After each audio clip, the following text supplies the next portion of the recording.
everyone. I'm Kendria. I need you to go like, follow, and subscribe Soul Productions. What's up, everyone? And this is Next Level Thinking.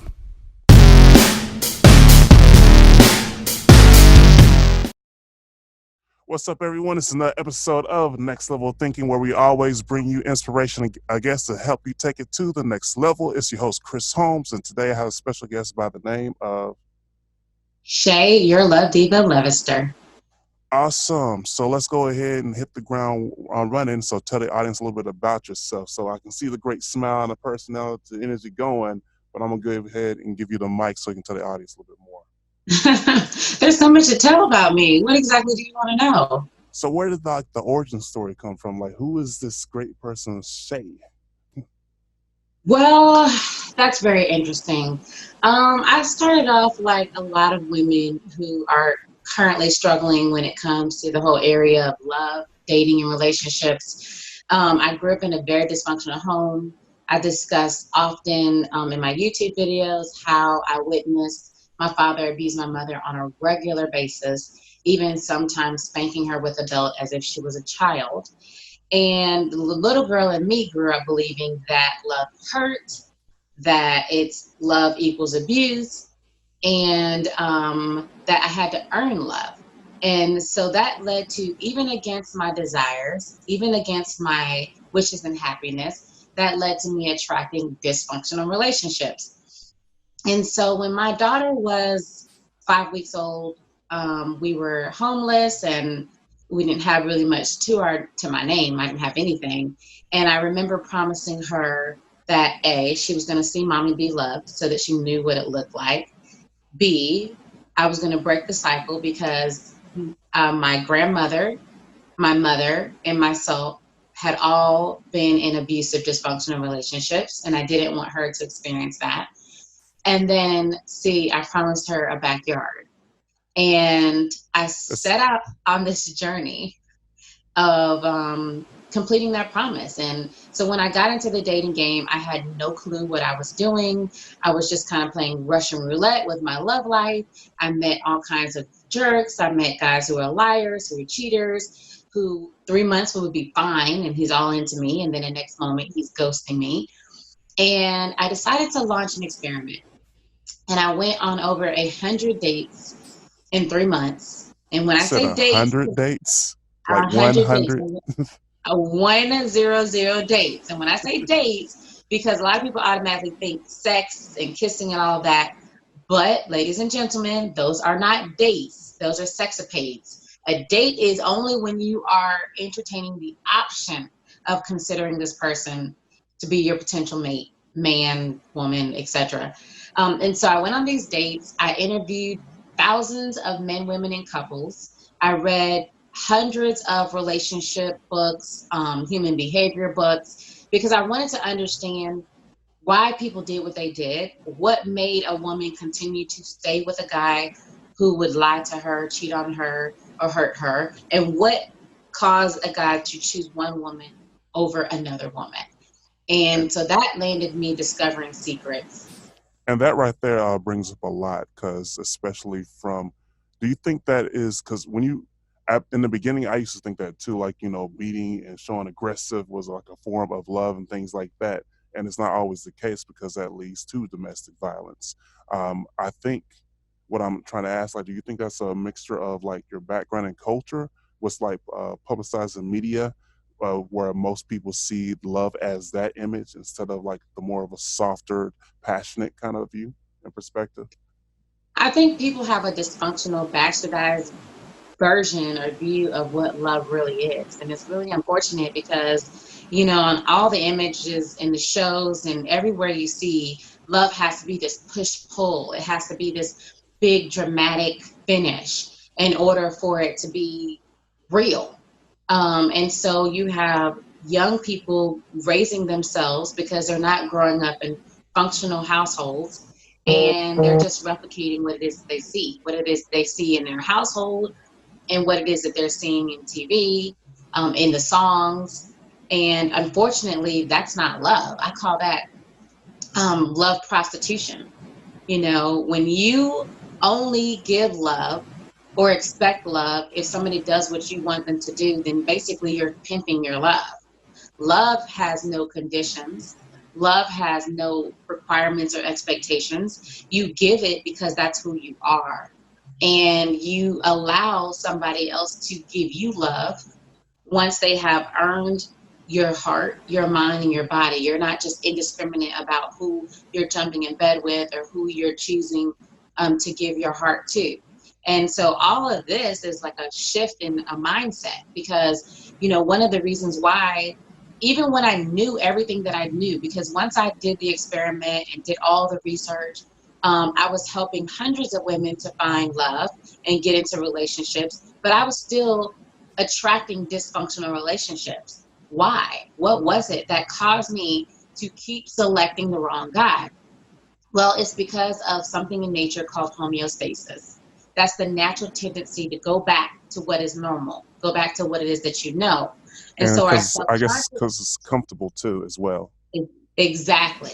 And our subconscious mind is what brings us back to that because our subconscious mind is not designed to make us happy, it's designed to keep us alive. So if we grew up in a dysfunctional household where our fathers weren't present or where they were disconnected or where they were abusive, and that's we survived that and that's what's normal, then we're going to continue to recreate that in our adulthood until we can heal those residual beliefs, those ideas, and those behaviors. I completely agree with that too, as well, because it is a shift into the mindset of what you're used to around your family and shifting to like completely different, what's better for you. And you did hit on something very big is our mind originally is set for being protective, safe. And you really can't get all the greatest things in life by being safe, even with goals and things like that, and especially love. But also you got to, I'm going to say it like this, know your self-worth and know what your true values of, and then stand firm on to that. Yeah, and it's so funny because, one of the reasons why I do what I do is because, women are constantly hearing all of the catchy phrases like, you need to forgive, you need to love yourself, you need to, understand your self worth. But it's kind of like, how in the heck do you do that? Like, how do you do that when everything that you have experienced up until this point has made you believe that you are unworthy, that you have to earn love, and that all guys are dogs? Like, what do you do when those are embedded ideas and those are embedded belief systems that are within you? Telling yourself positive thoughts and ideas does not work. It's important to understand, one of the things I say is that I love Maya Angelou, and this is no disrespect to Maya Angelou at all, but she was absolutely incorrect when she said, when you know better, you do better. That's just not true. It's when you can retrain your subconscious mind to do better is when you do better. And so all of this stems from knowing the laws of dating, knowing what is the strategy for making yourself putting yourself in a lane where there's no competition, making yourself so desirable that you can't help but to get multiple options when it comes to love, but combining that with the law of attraction, aligning energetically with attracting the right person, as well as the science behind all of this. What is the science behind attraction? What is the science behind why a guy would select one woman over another? Even the woman that has sex with him, he won't even find her as desirable as a woman who refuses to have sex with him as he's getting to know her. It Why sounds is a, that? By it sounds having that, also a lot like the laws of the universe and like your actions and things like that. It's like what you put out there into the universe, you shall receive. Is that? exactly. Mhm. Yeah, that's Yeah. true. So if you're putting out there that all guys are dogs and that you deserve or that you're always going to attract bad relationships, then that's what you're going to get back. All right, so I'm gonna piggyback on this and pick it up even more. So I'm pretty sure you see this all the time because we have social media such as Facebook, Instagram, and all that, and we know like women want the love of their lives naturally, and us guys want the love of our lives too. But one thing that I'm seeing a lot of is this: is they say they want this, but what they're posting and what they're saying more constantly is like the complete opposite. And then they're wondering why, I guess, the other, or as you say, dogs are coming into their inboxes. Right. So, like, how So do it, you, Go ahead. I'm sorry, go ahead. No, I was saying like, so do you feel like your actions also on social media also ties into what you're bringing into your universe? Absolutely. Matter of fact, social media is the biggest magnifier of energetic vibration. So when you put something on social media, it's not just in your immediate world. It now blasts out into multiple people's world. So multiple people are now thinking and vibrating whatever you put out there about you. And so that's going to come back multiplied to you. So it's important that you are careful with your words and what you're putting out on social media, because if it's not something that you want to experience in real life, then you definitely should not be putting it out there. But unfortunately, at the end of the day, people are putting out what they believe. You know, a belief is only a thought that you keep thinking. So if you believe that your only value is in popping your behind and dropping it like it's hot and being mostly naked, then guess what? Then you're going to get back an equal and opposite response to that way of thinking. And I'm so glad you brought that up and not me, because I feel like that is a very I think that's the real main cause of it, because we are seeing, like, when it comes to Instagram, people looking for like instant validation and much more. And we won't be honest about it, is we seeing more women out there pretty much revealing more than they probably want to get the attention, and at that same time, that can probably draw the attention of like the wrong guy. Absolutely. I'm sorry to interrupt. Is it noisy back here? Because just when I decided to do this podcast with you, like the lawn people decided at the same time that they're going to cut the grass. Oh no, it's all good. I haven't heard anything. I think you so nothing picked up on my kid Okay, right now. good. Okay, I just wanted to make sure there wasn't So any yeah, we issues. all good. We all good. It's all good. Good, good, good. So basically, your question is that women are expecting something different when they're putting out Yeah, it's like images. the images are like in the complete opposite of what they're wanting. Yeah, it's so funny, the dichotomy that what people do when they want love. I hear it all the time. Like, oh, I don't want anybody. I can do that all by myself. And, I Yep. don't feel like dealing with the drama. How often do we hear our friends say stuff All like the that? time. Or women saying stuff like that? So we say we don't want it, but deep down inside, do you think that they really enjoy going to bed alone at night, sleeping in a cold bed, not having somebody to hold them, kiss them, love them, treat them like a queen? They want love. They just want a healthy kind of love that fulfills them on a whole nother level, because our spirits were created to experience that. That is a basic human need, is to be needed and to be loved. And so when you are putting out into the atmosphere that you don't want that and it's drama and I don't feel like dealing with drama, then now you're conflicting. Now you're sending conflicting messages to the universe, and you're wondering why you're getting a whole bunch of mess in your life. It's because the universe is confused. What do you want? So I always tell women, start It's with like mixed messages. being, be unashamed about declaring, I want a healthy love experience. And then go to work with learning what you need to learn so that you can attract that kind of experience. So with that said, I have to also bring this up too, because another common thing I hear is like women in the professional field exceeding exceptional in their careers much more, but they feel like they're intimidating other guys, I guess, because of their success. So like, how should a woman address that, or like have her perspective of life so she doesn't get this negative view of like all of her accomplishments maybe holding her back? All right, so I cannot, because my demographic of women that I work with are professional and successful single women. And I can't tell you, if I had a dime for every time I heard that Uh-oh. I'm intimidating to men because I'm so successful, it is absolutely not true. You know what's intimidating? What's intimidating is for a man to be with a woman who treats him as if she does not need him. That's intimidating. What's intimidating for a man is to be with a woman who he feels will not see him as being equal in value to her because her income is higher. That's what's intimidating. So when women move energetically their work and their accomplishment and their financial status first, then that sends a different message. And it also attracts a different energy, because a lot of these women, they don't even realize they're attracting men who want to take advantage and who want to use them. But if you want to have a fulfilling, aligned partnership, then what you want to put out first is who you are. Who's the essence of who you are? Then you understand that no matter how many things that you accumulate, that it will never equate to being fully loved by your soulmate, by your best friend, by your perfect partner. And I would say there's no perfect person, but there is that perfect person for you. And so I always teach women that, your type A personality works in the boardroom all day long. Like, that's what allows you to be successful at work and in your career and on your jobs. But that type A personality does not work in the bedroom. It's important that you know how to turn it off. Literally push a button when you walk out the office to become that soft, feminine woman who is okay with being vulnerable and allowing a man to feel needed in your life.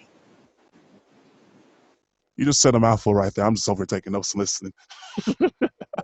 But that is a very big everything you're saying, because a lot of things you were talking about, and you just hit it like on the point, because as guys, we have this discussion like in the barbershop and things like that, and everything you were saying, we were pretty much talking about. They were like, I don't feel like she's gonna need me. She has all this success. Like, I get treated like I'm pretty much under the bridge, and like she can just run all over me and things like that. And so it can be intimidating. And this is not just me saying it, it's them, and guys that are older than me saying this. I'm like, there has to be And men something are going. not afraid of being with a woman who's more successful, makes more money than them. That is not their thing. When I work with a woman, after I can get her out of this mindset and to start to increase her feminine energy, then she will find men, all kinds of men, successful, very wealthy men, or men they're successful in their own right, but they might not be making as much money as she is. What they will find is that they will have a slew of men who are interested in just them. And it's like a lot of these women are like, this is mind blowing. Like, where were these guys at? Well, they were there all along, but energetically you were repelling them because you were sending out that type A strong masculine energy. Straight men are not attracted to masculine dominated women. And that's the energy that's required in order to be successful in corporate America, unfortunately. And a lot of women don't know how to balance it and turn it off when they leave the workplace and turn into that feminine woman who is extremely attractive to a masculine man. And so once they're able to make that shift, then men don't feel like that, because I know multiple women who make significantly more than their husbands, and it's not even an issue. It's a team, it's a partnership. The man doesn't feel slighted in any way. She doesn't feel like she's losing anything. They're able to form a partnership on what's really important. And what's really important is, how compatible is this person with you? Can they be your best friend? Can they support you in your visions and your dreams? And can you guys walk this life together? And I'm glad you brought that up, because that transitions to the next thing that I was going to talk about is, what is your definition of, let's say, the power couple or the team and things like that? Because you see all this kind of goals of like achieving like the big house and real estate and stuff like that as a couple. So what do you define that in your own words? A power couple to me is not necessarily all the outer things that they're able to accomplish together. I can't tell you, because I've coached several celebrity clients or high-end clients, and so many of them are so miserable. And they have everything. They have the big house, they have the cars, they have the bank accounts, they have everything. But unfortunately, what they don't have is they don't have a cohesiveness in alignment with their partner. Everybody wants to feel as if they are being seen, as if they're being valued, as if they can connect with somebody on an entire level that lifts their soul. And so a power couple is a couple who are best friends, and they have the basic ingredients of love, but that's not the only thing that's there, because love is not enough to sustain a relationship. They respect each other. They can build together. They value each other's input and opinions. And with that, they can take it and create a recipe that produces a beautiful creation together. That's what a power couple is. A power couple are two people who can co-create together the reality that they dream for themselves and each other. Well said. That kind of reminds me of the J. Cole thing, Love Yours. That's right. Yeah, exactly. So what's some other big things you got going on? I'm pretty sure you got some big engagement, probably conferences and things like that, just traveling all over. So tell the audience a little bit about that. Yeah, so I have this Manifest Love Challenge that's starting on November the 26th. I'm really excited about that because it's a challenge that I've never done before. Like I shared, it's taken over a decade of research to gather the information in which I've been able to create a scientifically proven technique to help successful singles to fast track their way to love. And so I'm offering a challenge where I'm allowing 25 lucky people to join me on November the 26th for 3 weeks for free. And they will be able to start the journey with me. And those lucky 25 people will be giving all the material that I usually sell for $14.97, and they will have 3 weeks of that for free. Also, I have a live event that's happening. My light just went off. I just have all kinds of things happening with you today. I have Hey, a but live keep going though. event. That's how we just adjust to that. Right. I have a live event that's happening on February the 8th, and that event is sure to sell out. It's going to be here in Atlanta, Georgia. You can go on manifestlovelive.com to register for that live event and go ahead and secure your seat. And if you want to join the challenge is going to be lovetransformer.com. So that's LOVE transformer, TRANSFORMER.com. Awesome. So on the closing statement, if you can leave some words for our audience so they can remember, what would it be? If I could leave a closing statement, I would say, my beautiful, lovely diva, you were created to be loved. That is your birthright. And even though you have experienced hurt and pain and dysfunction in your past, that does not have to be your future. You do not have to bump around and play Russian roulette with your love life, because true love is waiting for you. It's all about putting you on the right path to be able to receive that love. So know for a fact, without a doubt, that you are divine, you are beautiful, and you are deserving of everything that God has in store for you. This has been Shay, Your Love Diva. Make sure that you follow me on Instagram at Shay Your Love Coach. Also on Facebook at Shay, SHAY, Your Love Coach. And with that, she has officially dropped the mic. So we're going to go ahead and round this up. As Thank always, you it's your so host, much. Chris Holmes, and you're welcome as well. It's all about next level and helping you bring your things to the next level. And I have my special guest by the name of Shay, Your Love Diva. Awesome. Make sure you subscribe to the YouTube. We're going to have it on iTunes, Spotify, and much more, because we got to keep bringing people to the next level and get you to the life that you truly deserve. With that, we are out, and peace and much love. Thank you, Chris. The way I would love